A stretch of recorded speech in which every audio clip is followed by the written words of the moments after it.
हमारे जीवन में सभी कुछ पहले ही लिखा हुआ होता है या बाद में हम कर्मों से लिखते हैं।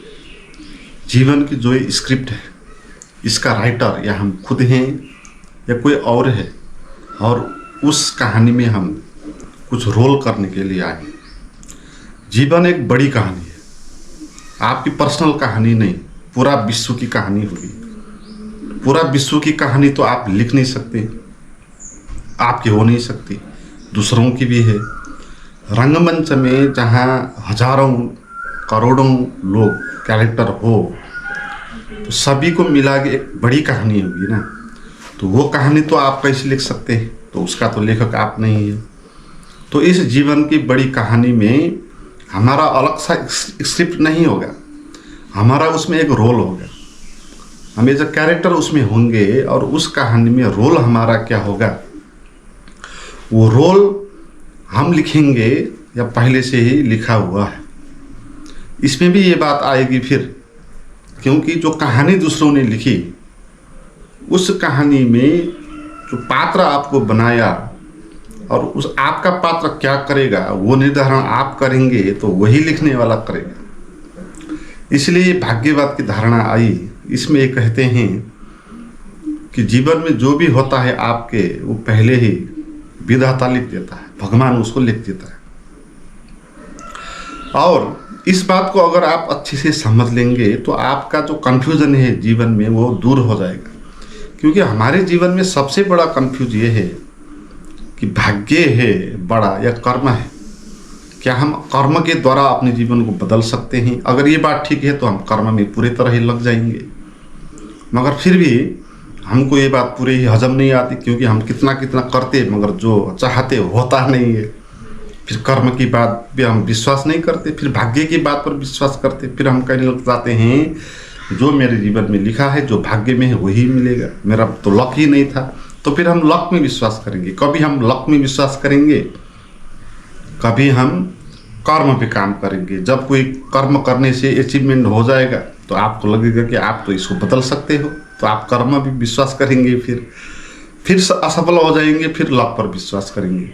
तो ये कन्फ्यूजन है। अगर ये बात क्लियर हो जाए कि पहले ही लिखा हुआ होता है, तो क्लियर हम कर्म पर विश्वास नहीं करेंगे। जो भी जीवन में होगा उसको हम जिएंगे, उसको भोगेंगे। और यह कर्म बड़ा है तो भाग्य की बात को बीच में नहीं लाएंगे, हम बड़ा बड़ा श्रम उठाएंगे और जो अचीव करना चाहता है वो अचीव कर लेता है। तो ये बात क्लियर करने के लिए हमको इसको अच्छे से समझना होगा। तो इसको देखिए, जब मैंने अभी कहा कि जीवन में एक बड़ी स्क्रिप्ट है, जीवन को मान लो एक बड़ा फिल्म है और इसमें एक बड़ी कहानी है। इस कहानी का किरदार आप एक हो, मगर आप ही नहीं हो और बहुत सारे लोग भी हैं। तो सभी की मिलके जो कहानी बनेगी बड़ी, उसमें तो आपका बस नहीं होगा। इसलिए आप जीवन में क्या होगा वो आप पर निर्भर नहीं होगा, वो भाग्य में ही लिखा होगा। और इस जीवन में आप एक कैरेक्टर हो, तो आपका रोल क्या होगा, आपको क्या मिलेगा, आपको क्या करना है, किस भूमिका को निर्वाह करना है, तो उस पर आपको विश्वास होता है कि उसको मैं बदल सकता हूँ। तो वो कैसे संभव हो सकता है जब कहानी ही दूसरों ने लिखी है, तो आपका कैरेक्टर दूसरों ने बनाया, तो आपका रोल क्या होगा वो भी वही लिखेगा। ये तो ऐसी बात होगी जैसे किसी फिल्म का कोई कैरेक्टर है, वो कैरेक्टर कह रहा है जो राइटर ने मुझे इस भूमिका के लिए बनाया है मैं ये नहीं करूँगा और मैं कुछ दूसरा करूँगा। तो इस तरह कहने वाली बात है, मगर वो कैरेक्टर कर नहीं सकता। तो जब बच्चा पैदा हो जाता है तो आपको देखना चाहिए वो कहाँ पैदा होता है और कैसा पैदा होता है। स्क्रिप्ट यहीं से शुरू हो जाती है ना। तो बच्चे जिस घर में पैदा होगा, जिस हालत में वो पैदा होगा, तो वहीं से स्क्रिप्ट शुरू हो जाएगी। क्योंकि वो कहाँ मिलेगा वो उसका पूर्व जन्म का फल होगा, है ना। तो कहानी लिखने से पहले ही कहानी लिख गई है, तो आपके हाथ में वो कहानी लिखने के पहले ही आपका रोल क्या होगा उससे पहले ही लिख गया ना। वहाँ आप बच्चे के रूप में पैदा हो गए, और जिस घर में आप पैदा हो गए तो आप निर्णय तो नहीं कर पाते, उस घर में पैदा होंगे। और कैसा आप पैदा होंगे। आप विकलांग भी पैदा हो सकते हो, गरीब के घर में पैदा हो सकते हो, धनी के घर में पैदा हो सकते हो, तो उस पर आपका कोई भी अधिकार नहीं। तो कहानी में आप फंस ही चुके अब, है ना। तो पहले ही लिखी चुकी जो कहानी है उसी में आप चल रहे हो। तब पुनर्जन्म की सिद्धांत इस तरह आती है। अभी हम जैसा होते हैं ना, वो पिछले किए हुए कर्मों का परिणाम होता है। अभी भी हम जैसे हैं, है ना, जैसे हमारी मानसिक हालत है, जैसे हमारी शारीरिक हालत है, सामाजिक हालत है, वो ऐसा ही नहीं आया है हमारे हाथ में। वो पहले हमने जो किया है उसका परिणाम है।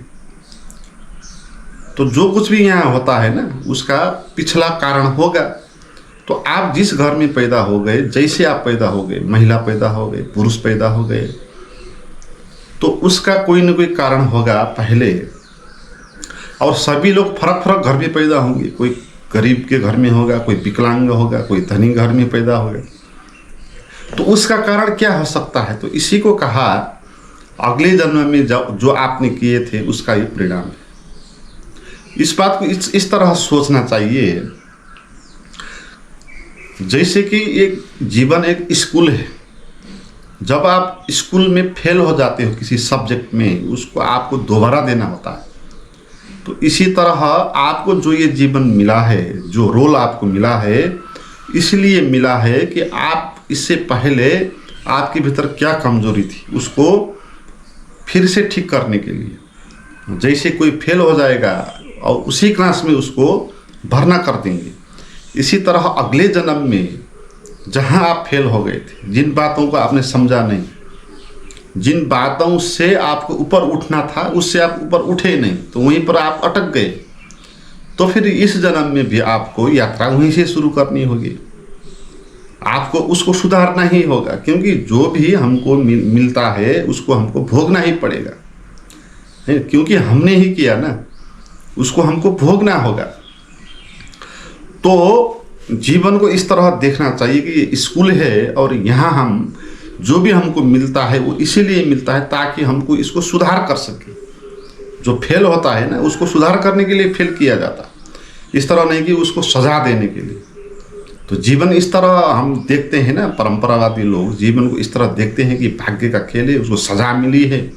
तो सजा नहीं है, ये एक अवसर है। और मनुष्य का जो शरीर होता है बहुत महत्वपूर्ण होता है, क्योंकि कुछ भी सुधार अगर जीवन में करनी हो तो ये शरीर आवश्यक होता है। अगर ये शरीर नहीं रहेगा तो आप चाह के भी सुधार कर नहीं पाते। आपको ध्यान लगाना हो तो शरीर नहीं होगा तो आप कैसे ध्यान लगाएंगे? मरने के बाद आपके पास कोई भी ऑप्शन नहीं बचेगा। तो जो भी हम कर सकते हैं इस शरीर के द्वारा कर सकते हैं, इसलिए ये शरीर बहुत महत्वपूर्ण माना गया। कहते हैं ऋषि मुनि को भी अगर बुद्ध होना हो तो उसको दोबारा शरीर में आना होगा, है ना। स्वर्ग देवता भी मुक्त नहीं है, वो भी अगर मुक्त होना हो तो इसी शरीर में आना होगा, क्योंकि इसी शरीर से सुधार किया जाता है ना। जैसे आपने किसी को दुख पहुंचाया और आप मर गए, आपका शरीर बचा नहीं, तो आपके पास फिर अब उसको माफ़ी मांगने के लिए व्यवस्था ही नहीं बचेगी। अगर ये शरीर होता तो आप उसके साथ माफ़ी मांगते, माफ़ी मांग के आप अपनी गलती को सुधार कर सकते, है ना। तो गलती को सुधार करने के लिए ये शरीर मिलता है और ये जीवन हमको मिलता है। जैसा भी रोल होता है वो हमको मिलता है। तो इसको इस तरह लेना है, एक अवसर के रूप में, ना कि एक सजाए और पाप के रूप में। तो मनुष्य शरीर सुधार का उपाय है। तो लोग इसमें बहुत होते हैं जो आत्महत्या भी कर लेते हैं। तो आत्महत्या करने वाले को भी ये समझना चाहिए कि जो बहुमूल्य शरीर उसको मिला था, अपने जीवन को अगर वो अच्छा बनाना चाहता था तो उसके लिए वो शरीर आवश्यक था। अब मौत के बाद तो वो रास्ता ही बंद हो गया। अगर शरीर होता तो कुछ वो अच्छा वो पढ़ लेता, कहीं इसकी संभावना हो सकती, ध्यान सीख लेता, इसकी संभावना हो सकती, है ना। और जो गलती किया है उसका सुधार करना हो सकता और ठीक हो सकता। मानसिक बीमारी है तो इलाज करके ठीक भी हो सकता अगर इसी शरीर में होता। मगर शरीर से अब ख़त्म हो गया तो अब वहाँ बचा नहीं, तो आपको वहाँ भोगना ही होगा और सुधार करने के लिए अवसर भी नहीं मिलेगा। तो इसी शरीर में जब तक आप हो, ये एक अवसर है जीवन को सुधार करने के लिए, इस तरह देखना चाहिए। तो भाग्यवाद की धारणा जो होगी ना, ये कहेगी कि आपको इस जीवन को स्वीकार करना चाहिए जैसा जीवन है। ऐसा नहीं कहना चाहिए कि ये जीवन ऐसा मुझे क्यों मिला। हमारा जो जीवन है उसमें सबसे बड़ी समस्या ये नहीं है हमको कुछ नहीं मिला, हमको सभी कुछ मिला है, जो आवश्यक है उससे ज़्यादा मिला है। शरीर मिल गया और इस शरीर के लिए जो भी आवश्यक है, अन्न पानी भोजन, ये सब मिल गया। तो जो हमको आवश्यक है उससे ज़्यादा मिला है, और प्रकृति में उससे ज़्यादा ही होता है। जैसे हमको ऑक्सीजन आवश्यक है शरीर के लिए, और ऑक्सीजन वायुमंडल में आवश्यक साबित ज़्यादा है। हमको पानी की आवश्यकता है, जल की, तो संसार में जल जितना हमको चाहिए उससे भी ज़्यादा है। तो जीवन में जो शिकायत करता है ना, मुझे ऐसा क्यों हुआ, ऐसा क्यों नहीं मिला, वो गलत बात है। आपको मिला ही है, मगर जब आप इस तरह कहते हो कि जीवन को ऐसा क्यों मिला, तो आप जीवन को सुधारना नहीं चाहते। आपने जो गलत किया है उस गलती को सुधार करना नहीं चाहते, आप भागना चाहते। जैसे कोई लड़का कहता है कि स्कूल में हमें पढ़ना नहीं चाहता, और पढ़ेगा नहीं तो सीखेगा कैसे। तो जो भी आपको रोल मिला है, जैसे भी आपकी अवस्थाएं हैं, जहां आप रहते हैं, जिस कैरेक्टर में, तो आपको उसको भोगना ही है। सुधार के लिए आपके लिए ही ये अच्छा होगा ना, क्योंकि आप वहां अटके थे, अब वहां से आप यात्रा आरंभ करो। पिछले जन्म में आपकी यात्रा कहाँ अटकी थी, तो इस जन्म में भी वही समस्या आगे आएगी। तो आप इससे भागना चाहते हो, इसको हटाना चाहते हो, तो इसका अर्थ ये है कि आप सुधार करना नहीं चाहते, आप जल्दी कुछ और पाना चाहते हो। तो जीवन को जो भी आपको मिलता है उसको स्वीकार करना है, और इससे भागना नहीं, समस्या से भागना नहीं। जैसा भी है आपको समझना है कि आपके सुधार के लिए, तो कोई चीज़ सुधार के लिए दी जाती है तो वो एक अच्छी बात हो जाती है ना। तो आपको गलत भी अगर अच्छे के लिए दिया जाता है तो वो भी अच्छी बात हो जाती है। तो इस तरह देखना चाहिए। मगर आप भागना चाहते हो तो भाग के क्या होगा, आपको जो भी भोगना है वो तो भोगना ही पड़ेगा। तो लॉ ऑफ यूनिवर्स, जैसे हम अपने जीवन को दुख तनाव से बचने के लिए बहुत सारा व्यवस्था करते हैं, लोग नशे का सेवन करते हैं, मगर नशे का सेवन करने से हम कुछ क्षण के लिए उस दुख को भुला सकते हैं, मगर वो तो हमको भोगना ही होगा। कुछ समय बाद नशा फिर ख़त्म हो जाएगा, तो फिर वो जहाँ कहते ही होगा समस्या। तो समस्या से हम भाग नहीं सकते हैं, उसको तो भोग के, उसको समझ के, उससे ऊपर उठ के ही हम बाहर आ सकते, उसको भाग के नहीं आ सकते। इसलिए मनोरंजन के द्वारा और ये नशे के द्वारा और सेक्स के द्वारा हम अपने जीवन को भुलाना चाहते हैं। तो इससे हमारी जो प्रॉब्लम है वो ख़त्म नहीं हो जाती, कुछ क्षण के लिए छिप जाते फिर वापस आ जाते। और इसमें ये भी है कि आप इससे भागना चाहते हो समस्या से, आप नशे का सेवन करके समस्या में नहीं रहना चाहते, तो ये अच्छी बात नहीं है ना। आप तो सीखना ही नहीं चाहते उससे, उसको आप भोगना ही नहीं चाहते। जैसे कोई लड़का 8th में फेल हो गया तो फिर उसको 8 में रख दिया, और वो कहता है फिर से मैं 8 में नहीं पढ़ूंगा, तो 8 में नहीं पढ़ेगा तो फिर 9, 10 में कभी जा ही नहीं पाएगा। तो ये स्वीकार का भाव इस दृष्टि से आएगा, और जीवन में अगर स्वीकार आ जाए तो फिर दुख का कोई कारण ही नहीं ना, क्योंकि जो भी हो रहा है वो पहले ही लिख चुका है, तो ऐसा ही होने वाला है। फिर आपके अहंकार को यहाँ बीच में खड़ा होने के लिए कोई आवश्यकता नहीं होगी, फिर आपका अहंकार इसमें गिरने लग जाएगा। मगर हमको लगता है इसमें कि इस जीवन को मैं बदल भी सकता हूँ, है ना। जैसे मैंने वीडियो के प्रारंभ में कहा कि हम कन्फ्यूज में हैं। कभी लगता है इस जीवन में मैं करता हूँ, जीवन में मैं प्राप्त करना चाहता हूँ जो चीज़ वो मैं अचीव कर सकता हूँ, तो कर्मवाद पर विश्वास होता है हमको। मगर जितना भी मेहनत करो मिलता नहीं, और कभी कभी इस तरह भी मिल जाता है जैसे कि किए ही नहीं।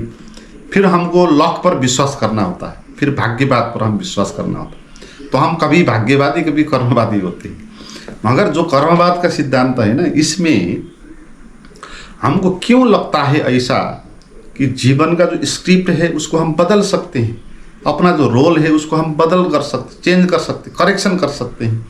जैसे फिल्म वाले होते हैं ना, वो बार बार अपने फिल्म की कहानी को चेंज करते रहते हैं। क्या हमारे पास भी ये सुविधा है? हमको ऐसा लगता है। मगर इसको ऐसा हमको लगता ऐसा क्यों है?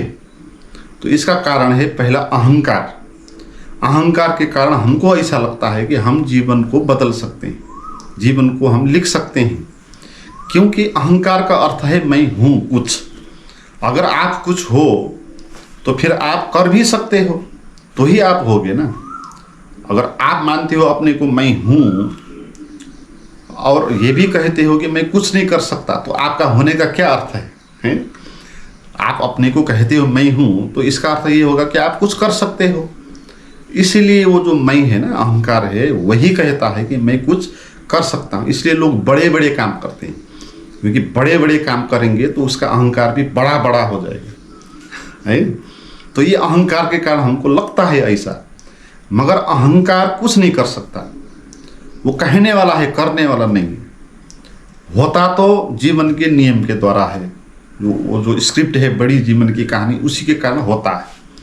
मगर अहंकार पीछे से ठप्पा लगाता है और कहता है कि मैं करता हूँ, मैंने किया। वो करता वर्ता कुछ नहीं। काम जो होते हैं वो शरीर से होते हैं, मन से होते हैं, एनर्जी से होते हैं। मगर अहंकार के पास एनर्जी ही नहीं, वो तो एक मान्यता है मैं कुछ हूँ, है ना। तो वो कैसे कुछ काम कर सकता है? काम कुछ नहीं कर सकता। मगर वो इतना कहता है कि जो काम किया है ना, उसको दावा करता है कि वो मैंने किया। जैसे आपको भूख लगी और आपने खाना खा लिया, और अहंकार कहेगा कि मैंने खाना खा लिया। देखो, क्या अहंकार ने खाना खाया है? या शरीर में जो भूख लगी है उसके कारण आपने खाना खाया है? अगर आपको भूख नहीं लगी है तो अहंकार खा के दिखाए फिर, है ना। अहंकार तो कुछ भी नहीं कर सकता ना, इतना छोटा काम भी अहंकार नहीं कर सकता। अहंकार को कह दो कि तुम कुछ हो तो तुम अपने को शांत कर दो, शांत बैठ जाओ, छोटा सा काम दो उसको, वो शांत बैठ नहीं सकेगा। वो अहंकार छोटा सा भी काम नहीं कर सकता। मगर दावा क्या करता है कि पूरा जीवन मैं ही निर्माण करता हूँ, ये जीवन की स्क्रिप्ट जो है मैंने लिखा है, मैं लिख सकता हूँ। तो इस तरह सोचता है ना। मैंने कहा कि अहंकार जो हो जाता है, काम पहले हो जाते हैं, और काम हमारे शरीर के मन के द्वारा हो जाते हैं। और जो काम होते हैं हमारे जीवन में कर्म, वो हमारे कारण ही नहीं, बहुत सारे लोग हैं उनके कारण भी होते हैं, बहुत सारे रूल हैं उनके कारण होते हैं। मगर अहंकार करता नहीं है, वो सोचता है कि मैंने किया, उसका उतना ही है काम और कुछ नहीं। वो दावा लगा, जैसे ठप्पा लगाता, काम कोई और करता है और ठप्पा लगा कि ये कहता है कि मैंने किया। आप छोटे से छोटे बातों पर ध्यान रखें ना, अहंकार कैसे दावा करता, अहंकार कैसे कुछ नहीं करता। जैसे आप बैठे हो, अचानक उठ के आप चले जाते हैं, तो जब आप चलते हो तब आपको पता चल रहा है कि आप चल भी रहे, और फिर अहंकार कहता है कि मैं चल रहा हूँ, मैं वहाँ से उठ गया। अहंकार नहीं उठा वहाँ से, है।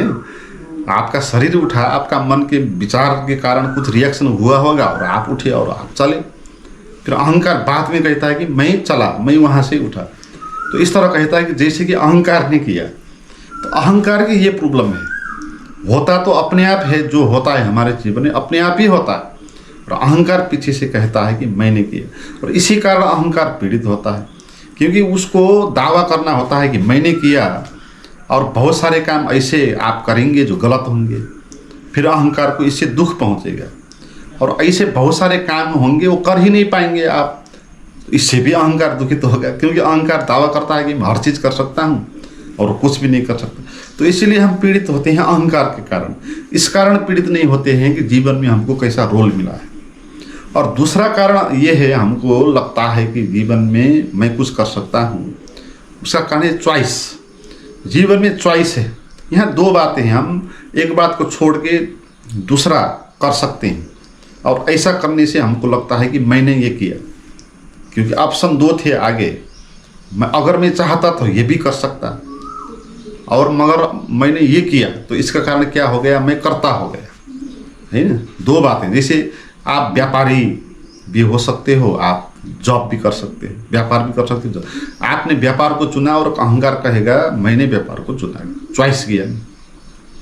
मगर यहाँ पर आपको ये समझना चाहिए कि वो विकल्प भी कहाँ से आए। वो दो बातें भी क्या अहंकार ने लाया, अहंकार ने तो दो बात आई उस पर चॉइस किया है। और ये चॉइस किया ये भी नहीं कह सकते, जैसा होना था वैसा ही हुआ, और अहंकार कह रहा है कि मैंने चॉइस किया। और जो दो बातें आई आपके माइंड में, वो दो बातें क्या अहंकार लाया उसको, और आपके मन में जो चॉइस करने का विचार आया कि इसको चॉइस करता हूँ, क्या अहंकार ने उस विचार को लाया? नहीं लाया। तो अहंकार तो कुछ भी नहीं कर रहा है। तो आपको इतना ही जानना है बस कि जो हो रहा है अपने आप ही हो रहा है, अहंकार होता ही नहीं। तो फिर आपकी जीवन की सारी समस्या खत्म हो जाएगी, क्योंकि अहंकार ही सबसे बड़ा समस्या है जीवन में, और अहंकार ना होना वही सबसे बड़ी समाधान है। जीवन में जो भी काम है, अध्यात्म का जो भी विषय है, उसमें यही बात होती है कि अहंकार मिट जाए तो सब ठीक ठाक हो जाएगा।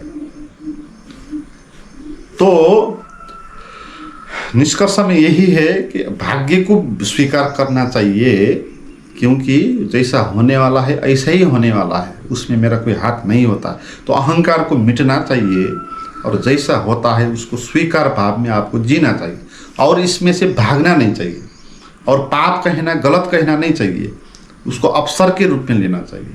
और जो भी सही रास्ता है वो फिर अपने आप ही आएगा। सही रास्ता भी आप नहीं ला सकते ना, आप कुछ नहीं कर सकते, तो आगे भविष्य में सही रास्ता क्या होगा वो भी आप कैसे पता कर सकते हैं कि क्या होगा, और उसको ला भी नहीं सकते हैं आप, है ना। तो अपने आप ही आएगा। जब अहंकार मिटता मिटता जाएगा तो जीवन का जो सच का मार्ग है वो खुद खुलता खुलता जाएगा। इसमें भी आपके अहंकार का कोई भी काम नहीं होगा। मित्रों, अगर आप मेरे साथ बैठ के इस रास्ते पे आगे बढ़ना चाहते हैं, मेरे साथ ध्यान साधना करना चाहते हैं, तो अभी ऋषिकेश में जून 9 से 13 तक एक सत्संग प्रोग्राम हो रहा है। आप उसमें अगर आना चाहते हो तो वीडियो के नीचे डिस्क्रिप्शन में जो भी लिंक और नंबर दिए हुए हैं उस पर आप चैट करें और इन्फॉर्मेशन को लें।